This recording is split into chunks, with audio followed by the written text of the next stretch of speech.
that was Jerry Tyson, maybe Cuckoo Tyson, that was there with him, the kid from Rippewam. I'm not sure who the big guy was, but let's bring his butt up here, man. He's a big media star, man. And hey, now the media guys would be jumping on you. You start talking about Stanford. They go, hey, get off of that Stanford. Nobody know about Stanford. Get off that stuff, But I know Howard, man. I've known Howard, and I still am around. And some guys, oh boy, they want to take Howard's head off. I'm going, man. Chill out. Let Howard do his job. Howard has got his thing.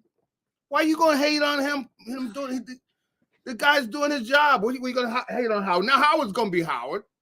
The thing is you don't let him get on your nerves. So you don't let him get on your nerves because he wants to get on your nerves. Oh, he called me. I asked him, what do you make of the talent in the state of IP? He goes, bunch of frauds. I go like this, and I go, his kid works there too. So I'm like, come on. And I go, Spike aside. He goes, well, I don't call him Spike. He's my kid. And I said, okay. He goes, well, there's about 3 shows on that station that'll put you to sleep. And I go, Howard, there's only 4 shows on that station during the day. So he goes from 6A to 6P. He goes, 3 of the shows I go to sleep on. And I'm going like, man, okay. But it has gotten to where you want to see guys. Is it different, Gary? Is WIP different now than it used to be? I think in certain ways you can see where they're coaching guys, and they have young guys come in there. They coach them. When a guy there gets established, then he can say, "Hey, look, I'm going to do my thing." So they got to give him a little bit more room. But I think some of the guys are so young, they don't have the credibility or the name. It's other than the main guys.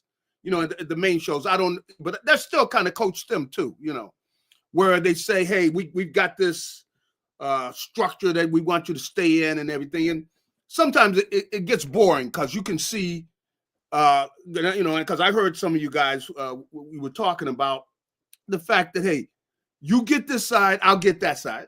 Wait a minute, man. You don't do that on everything. Okay, you take that side, where you got it planned out so you go on the show.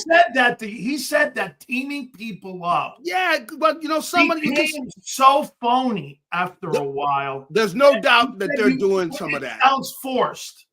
There's no doubt they're doing some of that. But when you got guys there that aren't established, it's just like a team, a football team. If you got a guy there that doesn't have a name where let's say he's had couple double-digit sack seasons. Yeah. You tell the dude, make look like, look, I went inside. I'm going to go inside sometime. I got to keep this guy guessing. So the coach can't get on the dude as much. He was like, look, hey, back off me, dude. You know what I mean? But if you don't have those numbers and you haven't done anything, the coach say, look, I want you to hop outside and run on one leg, and you better start running on one leg because, he could get you out of there. So, So that's the way it is, where it seems like you got somebody doing too much coaching, You know what? IP used to sound like this to me. Every single show had a guy with a different opinion and a different spin and a different take. Yeah. And I even agreed with Howard. I said, it just sounds all the same. It just sounds like you're in the same room. And it sounds like, again, where my growing up, I grew up WNBC with Stern, and then WFAN, and then hearing Howard when we were like, Jones Beach, remember the old 610 stick? You were on that 610 stick. Yeah. Yeah. And you can hear that in Stanford all the way up the coast because it's a north and south signal. That's right. And the station IP just, they're coming up on an anniversary. He's coming up on 40 years this year that he started WIP in one of the first shows in Philadelphia sports. And that's right. He just said that, it doesn't sound the same. Well, the thing that Howard did, and it's something to be said for, which is he's able to give his opinion. If he believes this, like everybody's got a right to their opinion, especially, if, you're talking about the way a guy played or, maybe his attitude, different things. Come on, he got a right to give his opinion, and that's what Howard would do. And see, Howard was one of the first ones that come out and look, he didn't have a problem saying, look, I don't think this guy's any good. Yeah. And he would come over to the locker room. He wouldn't be hiding somewhere under something. he said, hey, look, I don't think whatever, and I got to give Howard credit for that because he would come by. I mean, he's not going where he's hiding somewhere, and why doesn't he have a right to opinion? Because a lot of times, there were other people that felt the same way. Not everybody agrees. That's the fun of the whole thing. Not everybody agrees with everybody. But, you want guys that'll go out there and genuinely give their opinion, Absolutely, Garry. Rather than trying to kiss up to the guy, man, that's not genuine. That's not when you it's not genuine, man. I got it, man. Hey, let me go here. Let me get your opinion on this. Yes. We've gone over every single angle of what the team did in the offseason, what it looks like, maybe what they'll look like come September 4th against the Cowboys in the opener, what have you in the first four. Are there any teams, in your opinion, that will give them a challenge in the NFC this year? And let me say this to you, Garry, also, and let me add this. I think the Eagles have backed up as a roster because of the losses. These guys may step in, Garry, and they may absolutely take the baton and run like they did a year ago. They may. My take is we still don't know. There's no certainties there. So That's right. I don't know if the league has caught them enough. What's your spin on that? Yeah, we're gonna find out because they got a tough schedule, and when I'm looking at the schedule, it's the fourth toughest schedule in the league. Yeah, I can see. Now, the thing that, I was telling you about a team that I know that I didn't like seeing that team in there. They're right in the middle of it. This team has given them trouble. It's given Jalen trouble. Their head coach, who's the defensive coordinator, gives them, I'm talking about Tampa. Tampa has given these guys problems. They got a quarterback who seems to play with confidence against the Eagles. He's going to make his throws. And, he's got some good veteran receivers he's throwing the ball to. Mike Evans? And, yeah, those guys. Mike Evans, a guy's going to, who's a professional pass catcher. I mean, the guy's going to run his route. They got the kid from Ohio State, Emeka Egbuka. The tight end's not bad also. That's right. And they played well against the Eagles, meaning that they have, especially they have played well against them. I think they're like 3-1 against absolutely against Jalen. So I saw them early in the, I think they're either I think maybe their fourth game or whatever. And I said, oh boy, it's important. The Eagles got to get off to some type of a good start. Hey, Garry, they're down there again. It's down there again. Come on. I'm telling you, that's why I was looking at it and said, you know what? This is gonna be a tough game for them, see, because they have not played well against these guys. Now, it would be such a shot in the arm for them to go down there and beat them. Yeah.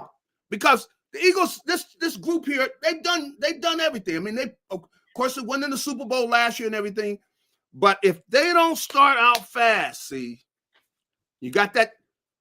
Like I said, this is going to be a tough game, because they're going to come in with confidence because they played well against the Eagles. They say, hey, we can beat these guys. I don't care if they won a Super Bowl. We've beaten these guys.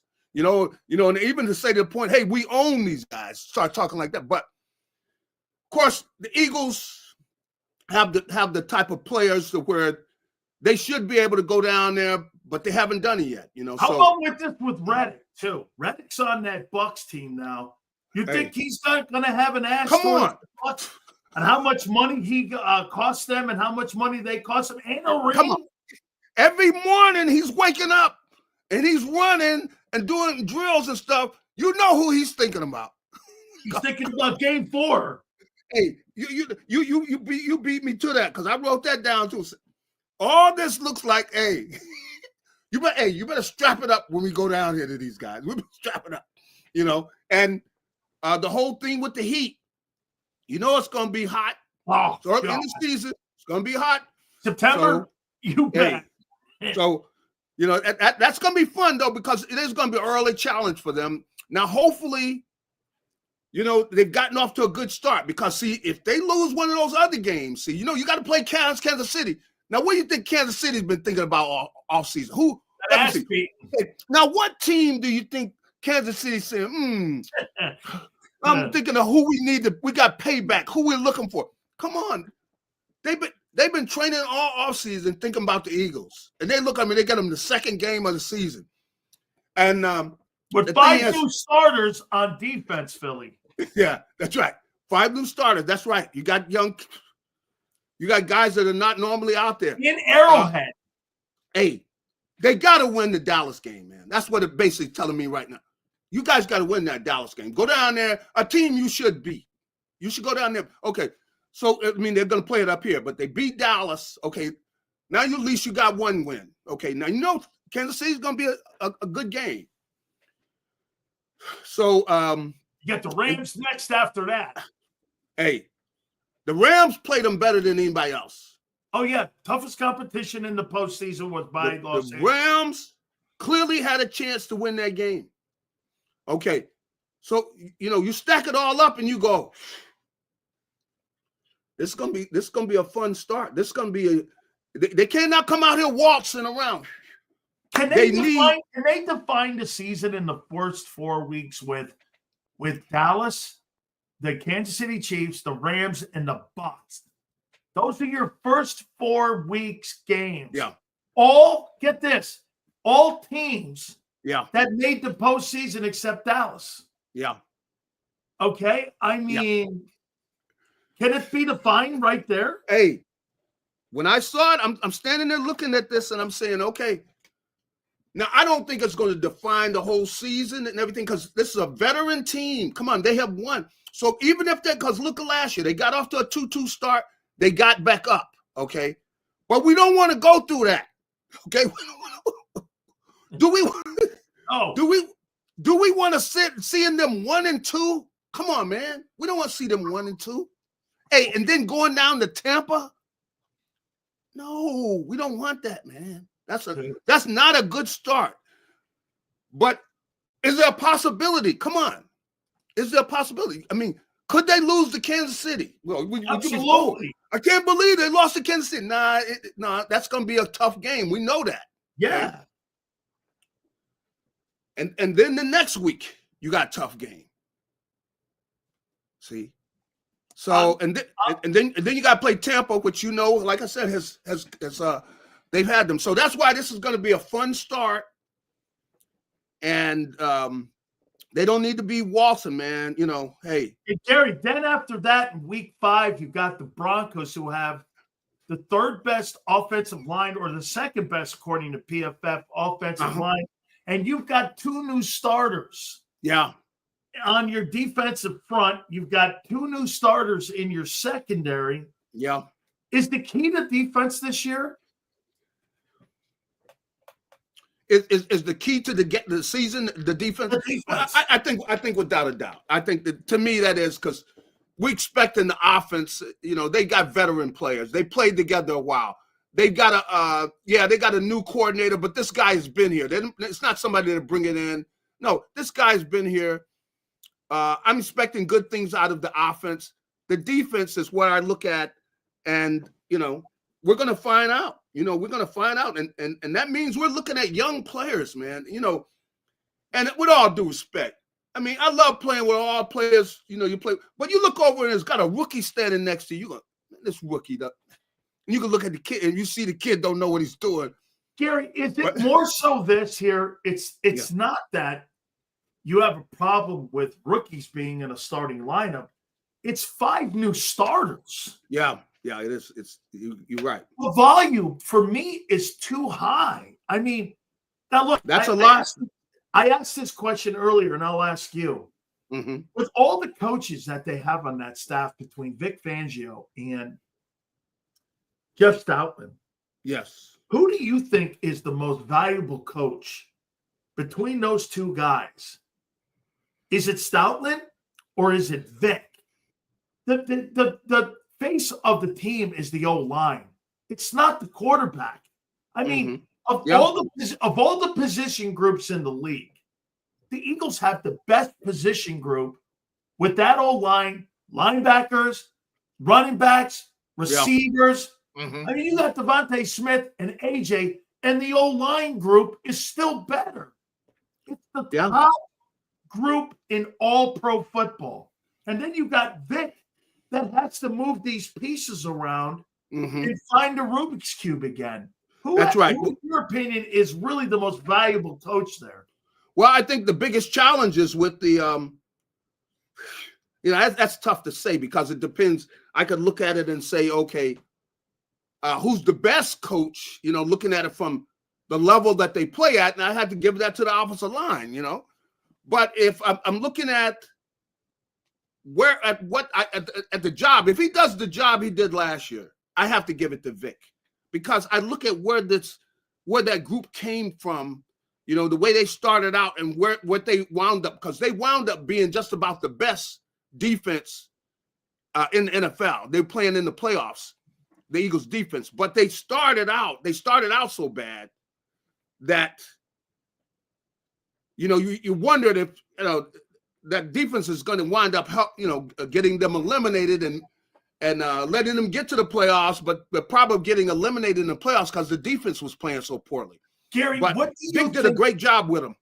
What do you think Vic Fangio's greatest asset is that he brings to a defense when he's constructing, putting it together? Is it his play calling, in-game situation play calling? Is it his feel for the game? Is it his feel for players? I know you can make all of that, but what is the number one thing that separates him? Maybe what Jim Johnson had back in the day. Well, I tell you, I think it's his teaching, because there are times I'm out there, and it's after practice, and I see him over there with the kid, and he's explaining it. He's breaking it down. In fact, he had Jahad Campbell, the number one pick, who hadn't been able to really get out there, but he's taking him through the drops. He's explaining, his priorities when he's dropping. What is he looking at? He's showing, is he dropping, what he's eyeing, that he's got to see the quarterback, but he's also got to see these receivers and have a feel for where they're at and everything. And Vic is a great teacher. Last year, that's what happened last year. These kids, Cooper DeJean, come on, you're going Cooper who? Cooper who, absolutely. Hey, but the way he had him developing and Mitchell, the way he developed them as the season went along, magnificent. I mean, by the end of the season, you can see them talking, and they know about the routes. But Gary, that's also the guys that they bring in with the football IQ. Because I was explaining this to people. Yeah. The reason that you have 1 billion OTAs, you have a coach that'll do this. All right, we're gonna play a 3 technique. We're gonna go in base. It's gonna be wide side. You're gonna run a twist. You're gonna run banjo too high. Cover 6 height, and you're going as a rookie. You're doing what? You look at the Mike linebacker, right? Turn around and look at Gary Cobb and go, "Is that a 3 technique or 1 technique?" Height. It's over. And you go like this, and you're looking at me going, "Get in your playbook." Those guys didn't have those moments a year ago, which was insane, right? Well, they had them early. But 2-2, you're right. But they did a great job of teaching, and by the end of the season, like I said, you could see them communication. During the Super Bowl, they're talking, and they just had Kansas City to the point where they were locking down. There was nowhere to go with the ball, and they're making him. He's back there patting the ball. You can see when the quarterback's back there, he's looking here.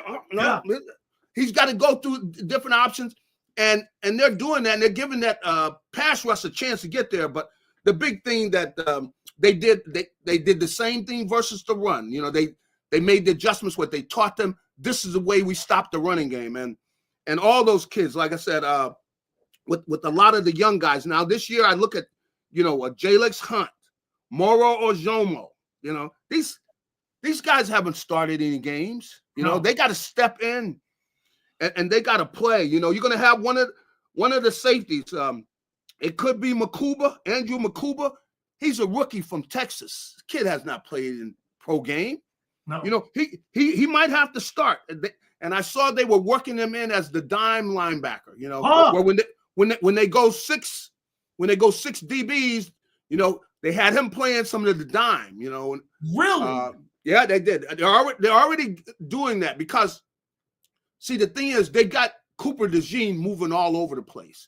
They got him playing, nickel, of course, but they got him playing corner some too. He's lining up at corner, because he's a very talented guy. Do you think you're going to see Cooper go like this? Safety, nickel, corner, depending on the game situation. That's right. Do you think that that's what Vic is doing this year with this group versus last year's group, where he might feel he's got more versatility this year, maybe not more experience, but if I could put Makuba down there in the dime, I could put him over in the safety or in the corner spot here, because we may not believe too much in Sidney Brown. Sidney may come on and play. Yeah. But again, you drafted a safety for a reason. When you had a guy, Sidney Brown, coming off an injury, you're kind of not sure. Well, so you think there's more versatility maybe this year than they even had a year ago? No doubt. And they feel like, with Cooper, they feel comfortable. They can put him on anybody one-on-one. They can ask him to go up and tackle people if they run the ball and everything. So they feel that they can put him anywhere. And I could see that they were already working on doing that over there at the practice during the offseason, that they're going to be moving him around. They're going to be showing a lot of different looks. And I don't know all what they do, but I can imagine, there's going to be some blitzes in there too. And because Cooper is very comfortable tackling people. We saw that last year. Who's a better player, Cooper or Q? Well, Q is a lockdown corner. Is better, but Cooper is a more rounded player. I mean, he's very comfortable coming up tackling people. We saw that last year. He's a good cover guy. I wouldn't say, like I said, I would give Mitchell the edge when it came to just one-on-one locking down whatever receiver. But Cooper his skills are he could play the whole football. He's a football player. He could do the whole thing, and that's what they're going to let him do. They're going to use his individual talents, and you can see they're going to move him around, and there's no telling where he's going to be playing at. And if a team gets caught up where they think they can look at him and find out where he's at, they're going to be mixed up, because one time he's playing this position, another time he's playing that position. And the other thing is he's smart. He's a smart football player. And so he knows what everybody's doing. And I can see where he's talking. We're interviewing him, and he's talking about, hey, what the nose is doing. He's talking about what the linebackers are doing. See, because already had to learn some of that playing nickel, but he knows the whole game, and you're going to see that some this year, and through his career, this kid's going to play everywhere. Because how about this, Garry? Yeah. Mm-hmm. Who do you think is the most important person on that defense this season? Is it Zach? Is it Jalen Carter? Is it Cooper DeJean?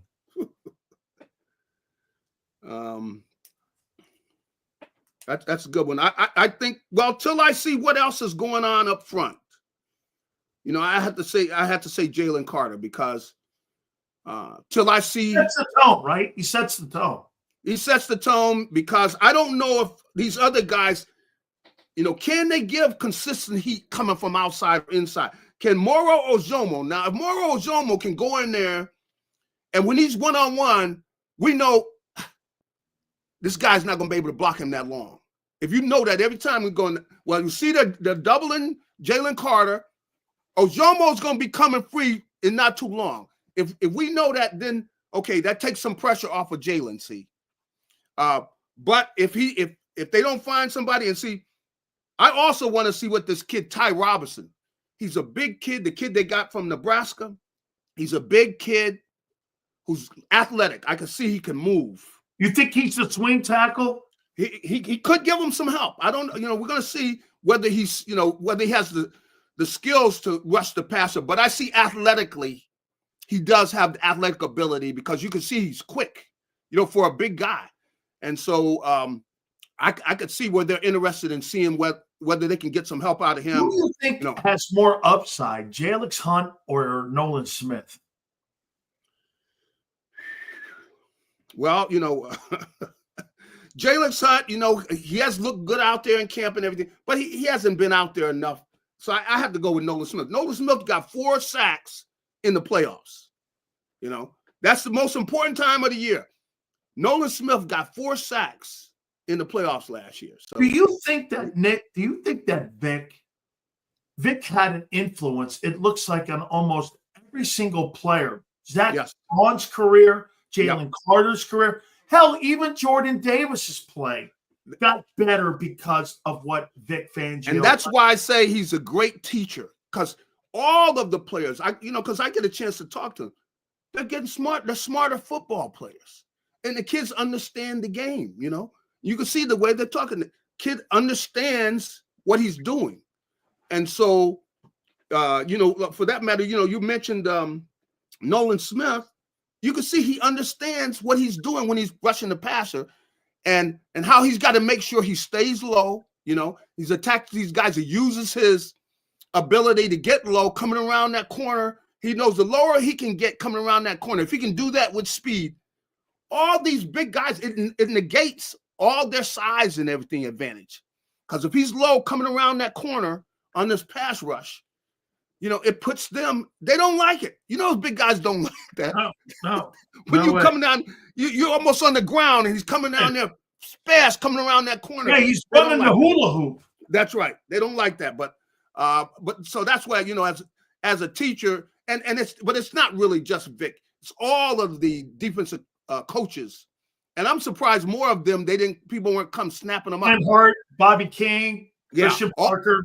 All those guys have done a great job. They're great teachers, and this team and the defense got smarter as the season went along, to where when they got to the playoffs, guys are playing smart football, and you can't say enough about that. And so I give a lot of credit to the defensive coaches that they have, and Vic's ahead of them, so he gets a lot of the credit. But I'm really interested in seeing what they do, because Ty Robinson.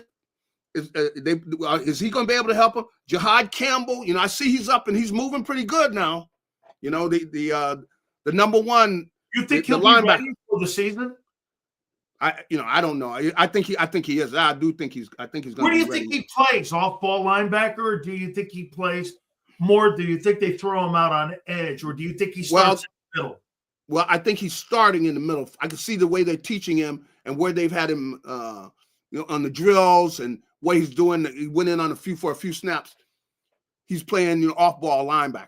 So they're making sure that he knows what he's doing there. I guess they feel like if he's going to rush the passer, he goes up there. There's not a lot to learn, But at the linebacker position, there's a lot for him to learn. So, but Makuba, we'll see if he's out there, or Sidney Brown, whoever wins that spot there with those safeties. That's going to be very interesting. That's going to have a lot to do with how they do. They're not happy at safety that they possibly bring Justin Simmons in. I think they would if they're not happy with what they see. Probably they are. That's probably something that they might be holding the door open for. Yeah. We talked about something earlier in the program, and the morning show brought up, they brought up the Corey Stringer thing, and as you know, because they were talking about how training camp used to be. And you and me, Gary, when we talk about the training camp of today, I want you to give these folks, like I said this is what I said. I go, you get up in the morning, and let me just tell you this. Nobody asked for water ever, because it was a cowardly thing to do. You just didn't do it. You barely got it. That's right. I mean, you got maybe 2 water breaks for a full 2-hour practice. And you went 2.5 hours of practice in 2 days, and you did that for 2.5 months. That's right.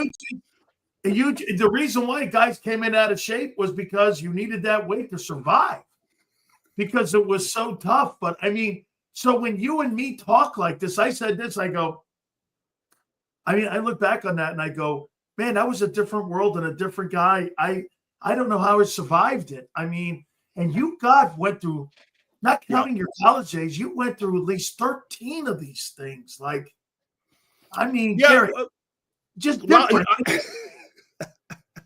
I go through it like, basically, I remember with Buddy, we had some guys that were leaving. I'm going, I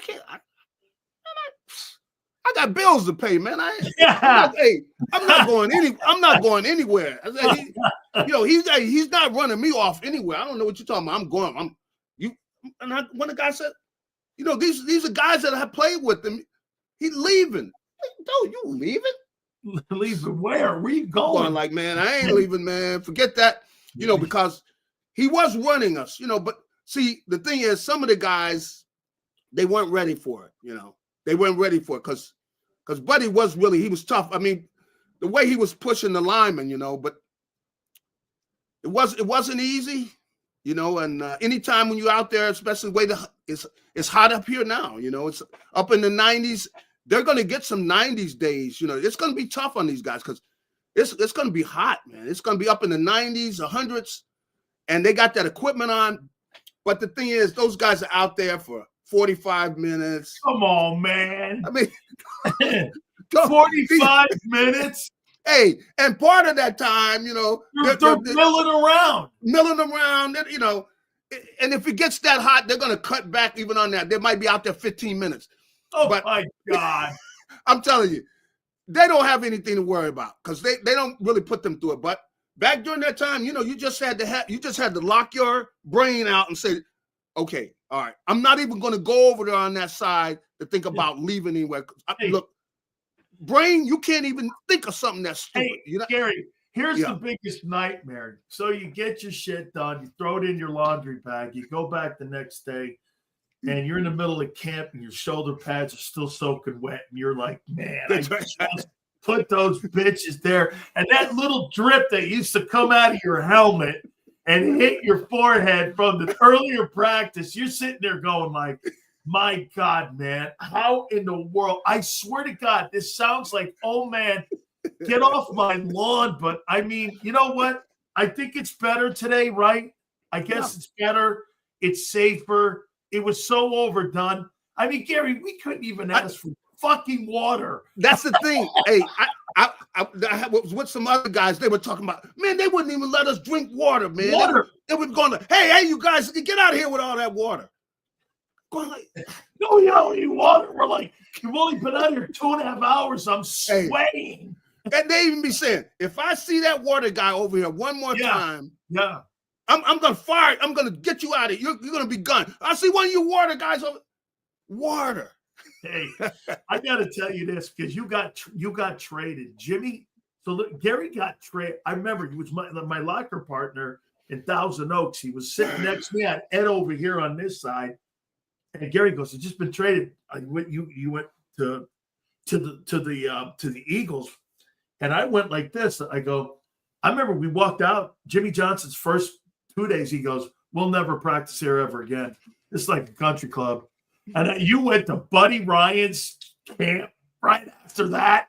Holy shit, Gary. I mean, you went from that where it wasn't really anything because it was nice weather to Buddy Ryan's camp. What was his camps like?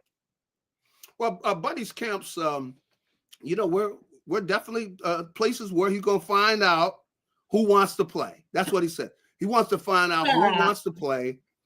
And so, you know, but you come to love Buddy. Buddy's a great guy, but he definitely would, he'd find out, you know, like I said, what's inside you, you know, how bad you wanted to play, you know, but the big thing is you had to come there in shape, man.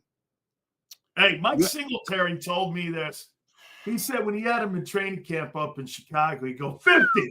Yeah. Hey, 50. Let me tell you, man. That's how he call you by your number. Yeah. He call 50. What are you doing here, 50? You'll never play it down here for us. And Mike Singletary told me, he just goes, I just couldn't please this guy. I mean, and finally he came up to me because he would do this kind of stuff to everybody, I heard. Yeah, he would come up to somebody and go, hey, if you listen to me, you're going to be a great ball player. Just, you got to listen to me. And he would kind of like build you back up again. Well, the thing is, he would even have you in there in his office. He'd come and close the door, and then he's really being, you know, he's telling, hey, look, now I got to push you. You're not gonna be on, but yeah, you're doing a great job. You know, really like what you're doing with this and that and everything. You're going, it's the same guy but he you know, he's making sure he pushes his players. He's pushing guys. But he will occasionally he'll let you know that, hey, look, he appreciates what you're doing, and you know he's got that other side, you know. Hey, I want to tell you a Jerome Brown story. I got to tell you these. So I you know he loved Jerome, man. You know he and Jerome watch this one. Yeah. So I got released by the Bucks. I got signed a couple of weeks later by the Cowboys, but so they flew me up to Philadelphia. I didn't realize what a shitty locker room you guys had underneath the stadium. Yeah. I walk in there, there's shit dripping down. There's like cats and rats everywhere. Yeah, this thing looked terrible. That was that old locker room. You better believe it, man. You got to be ready. There's going to be some. So I go out, animals in there. Out with the D-line coach, everything. They got a contract in front of me. Seriously, I'm ready to sign with the Eagles, man. And Buddy Ryan comes walking in. And you guys it was a Tuesday because this is when they, So Buddy walks in. Jerome, I guess it was a Monday night game. You guys shit the bed against the Giants. And Jerome had lazy game or something. Yeah. And so Jerome goes, let's go see Buddy. So we go, Buddy Ryan turns and looks right at me and goes, I know who you are. You think I want another one of this guy around here? What are you? I know who you are. I coached you down at Miami when I went down there in '86, right? I know who you are. This fat ass had nothing to do on Monday night, so I sat his ass. Get this guy out of my face. I looked at the gym. I went, what the fuck is that? Yeah. And I went like this. I go, what is this? And he goes, oh, my God. I mean, hey, he kicked his ass because he thought Jerome laid down on a Monday night. He really would put pressure on guys like, he knew that Jerome, Reggie, and everything, they were the key to the defense, because anytime they get one-on-one and they needed them to beat their man, get to the quarterback, make plays. So he kept pressure on them. But most of the time, those guys pushed themselves, but maybe there was some times they didn't. So, but Jerome had a propensity to take plays off. That's right. We know that. Okay, he turned to Seth, or you would look around and go like this. Hey, I'm gone. You're gone. What's that mean? You're gone. I'm running around the block. That's what you mean. That's what you're doing. Jerome liked those third and longs. He was looking for those third and longs. That's what he looked. Third and long. All of a sudden, he comes. If he could be over on the sideline. He is third and long. Hey! I got to get back in there. So, did you think Mike Coffey was underrated as a player during that era? Because you had Swilling in that era. Mm-hmm. You had Lawrence Taylor obviously in that era. There were so many great outside linebackers. Biscuit, Cornelius Bennett played in Buffalo. Was an outside linebacker. Was Mike Coffey? I heard really great things about him in Detroit, that he was a really great player. Do you think he was underrated? I think he was. We really had him playing defensive end. That's really what he played, and he was a young guy. He reminds me of some of the guys they've had come through here with the Eagles, but he's really fast, and he had to learn how to stay up under the offensive tackles who he's playing with and use his speed. There's similarities, with Smith, in that, he and Nolan Smith had some similarities, and they were basically undersized. Kofor was really light, man. He had to try to put on some weight, which wasn't the easiest thing for him. He could run all day, and he had that speed around the corner where if it was just a foot race around the corner, he's going to get to the quarterback. But the thing is, he had to get better, with his techniques and things and not getting blown out, because sometimes he's so small to get blown out. Two last questions for you. Are we underestimating the loss of Mekhi Becton? I mean, the guy was on the football team that had last year 2,700 rushing yards. Yeah. And I'm just to assume that all of a sudden that's going to be – I get Jeff Stoutland. I understand there's been a rotating piece there. Yeah, at the right guard position, but that's right. Are we underestimating the loss of Mekhi Becton? Well, I think they feel good about Tyler Steen, but the thing about Becton, man, Becton is big as the tackles, if not bigger. 6'8", 6'9", huge, and he did a great job just washing guys away and everything. So, they talk Steen up, but I wouldn't be surprised if some of these other some of the guys they got who are playing tackle right now, some of the young kids they have, who they might move in and give them a shot at that right guard. I hear they like the Hinton kid. Yeah, because, you know, they want somebody with that type of size. See, they were so big and imposing. A lot of times they just wash guys away so much. And then, of course, Saquon's able to cut back, man. And how many of those long 60-yard runs did he make where he made one cut and boom, he's gone? And Becton, just with the thing was, he was just killing linebackers, man, just mauling people to where the guys are. If the guy's not on his feet, he's not making too many tackles. And Becton was really, he brought a physical, you know, just a anger and a passion of knocking people on their butt. And I think that made that line, took it to another level. Last one here for you, Gary. Saquon Barkley, am I really to believe that we're going to see another 1,500 plus yard season after a 480 carry season? Counting the playoffs, he was over 480 touches. Yeah. Man, I don't know about you, but for a guy that's been injured 3 of the last 6 years, and to come off that workload, you're going to put another 4. You're going to have over 880 carries for that guy in 2 years. See, I don't expect it to be at that level, but, you know, he has been resting. You know, he hasn't been working out as hard. He really took some time off and everything because he said he wants to kind of freshen himself up and everything. But I do think, you know, they're gonna be running the ball still, because I see what they're talking about with the utilizing the fullback. They're going to be using some fullback this season. You can see they're going to be, Ben Van Sumeren. They're going to have him doing that. So they're thinking about running the ball. I think that they're comfortable doing that, but I expect them to pass the ball a little more, you know, with play action and really giving Jalen a lot of chances, which they did last year, which is call the play at the line of scrimmage, see what you see, and then. But I don't see him running the ball as much. Now he's still going to be running it a lot, you know. But I think that they're going to try to keep him as fresh as possible. Could they offset it by running? Could they offset it more by running RPO? Could they do that? Because he's the second best back on that team next to Saquon Barkley. Could you see more of that being implemented back into the offense? I could see more of that. You know, that's clearly one of the weapons that they have. You see Jalen numerous times, even last year, he took off on key times when everybody's all over Saquon, and he keeps the ball. Boom, he's got a key first down that they need.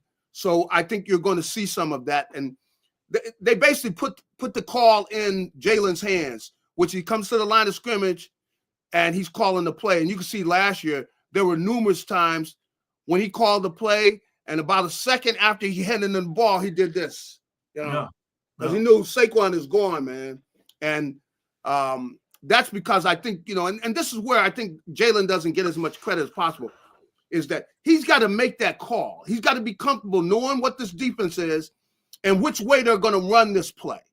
And he had a lot to do with the success of the running game because he's calling the play at the line of scrimmage. You know, they've given him an option, so that he's calling the play. And so he's got to know what he's doing. Of course, Saquon's got to know what he's doing. And the line, everybody's got to be, you know, on the same page. And they did that a lot last year where they had those check with me's at the line of scrimmage. And, you know, they ran plays, and a lot of them were those long touchdowns were plays where they called it against that specific defense. And once they got into it, then it was off to the races for Saquon. But I don't see how they could run him as much as they did last year. But because, well, and the thing is, I mean, you know, we got wide receivers on the team. And what do wide receivers want? They want the football. They want the football. So I think that definitely, I think, going to throw the ball more than they did last year. They've got to. How many games will it take for AJ to melt down if he doesn't get his – how many books will he – by the way, maybe I should ask this question. How many books do you think that guy will go through on the sidelines this year? What, be 4 or 5 books on the sideline? Hey, I don't know any wide receivers that aren't like that. They want the ball, man. You know, they want the ball. But I give AJ a lot of. AJ made a lot of big blocks for Saquon last year. He made a lot of big blocks. So I'll tell you what, though, he wants that ball. Joe Theismann on the program went like this. So, what's he reading? War and Peace? I mean, what's going on over there? I mean, holy cow, the guy's not engaged. He doesn't care about it.